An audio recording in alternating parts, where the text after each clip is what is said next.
3 pays, 3 rêves, 3 éliminations.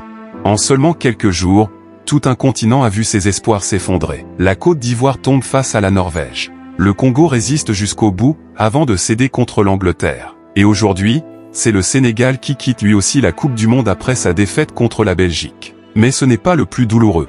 Le plus douloureux, c'est que, à chaque fois, on y a cru. À chaque match, on s'est dit, cette fois, c'est peut-être la bonne. Alors une question brûle les lèvres de millions d'Africains. Qu'est-ce qui arrive à nos équipes? Est-ce de la malchance? Un manque d'expérience?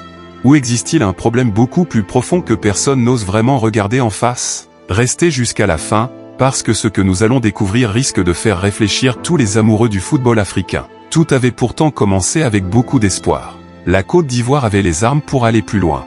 Des joueurs talentueux. Un groupe ambitieux. Des supporters convaincus. Puis est arrivé ce match contre la Norvège. Pendant de longues minutes, les Ivoiriens ont cru que tout restait possible. Mais le football est parfois cruel. Une occasion. Un détail. Et tout bascule. Le coup de sifflet final retentit. Le rêve ivoirien s'arrête. Dans les rues, sur les réseaux sociaux, la déception est immense. Beaucoup se disent « Encore une fois ». Mais l'histoire ne s'arrête pas là. Quelques heures plus tard, tous les regards se tournent vers le Congo. Face à l'Angleterre, l'écart semblait énorme sur le papier. Pourtant, les Congolais se battent. Ils refusent d'abandonner. Ils montrent du caractère. Ils font douter leur adversaire. On commence même à croire à l'exploit. Puis, le réalisme anglais frappe. L'Angleterre se qualifie. Le Congo quitte lui aussi la compétition. Et comme si cela ne suffisait pas, le Sénégal entre en scène avec l'espoir de sauver l'honneur du continent.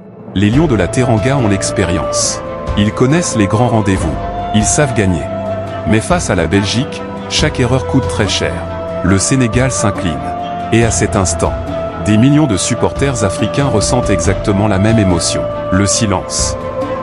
La frustration. L'incompréhension. Alors, pourquoi? Pourquoi l'Afrique tombe-t-elle les unes après les autres? Est-ce un problème physique? Mental? Tactique? Ou simplement le très haut niveau d'une Coupe du Monde où la moindre erreur se paie immédiatement? La réalité est probablement un mélange de tout cela. Les grandes nations savent souvent faire la différence dans les moments décisifs. Elles punissent la moindre hésitation. Et c'est précisément ce qui rend cette compétition si difficile. Mais une chose est certaine. Le talent africain existe. Personne ne peut le nier. Il manque parfois ce petit détail qui transforme une belle performance en qualification historique. Aujourd'hui, beaucoup de supporters ont le cœur lourd. Voir la Côte d'Ivoire, le Congo et le Sénégal quitter cette Coupe du Monde fait mal. Très mal. Mais le football nous a déjà appris une chose. Les plus grandes histoires commencent souvent après les plus grandes déceptions. L'Afrique est tombée. Oui, mais elle s'est déjà relevée dans le passé. Et elle peut encore le faire. La prochaine génération regardera cette Coupe du Monde. Elle retiendra les erreurs. Elle apprendra. Et peut-être qu'un jour, c'est une nation africaine qui fera pleurer de joie tout un continent. Et vous, selon vous, quelle est la principale raison de ces éliminations successives? Donnez votre avis en commentaire. Si vous aimez le football africain et souhaitez suivre toute l'actualité de cette Coupe du Monde, abonnez-vous dès maintenant.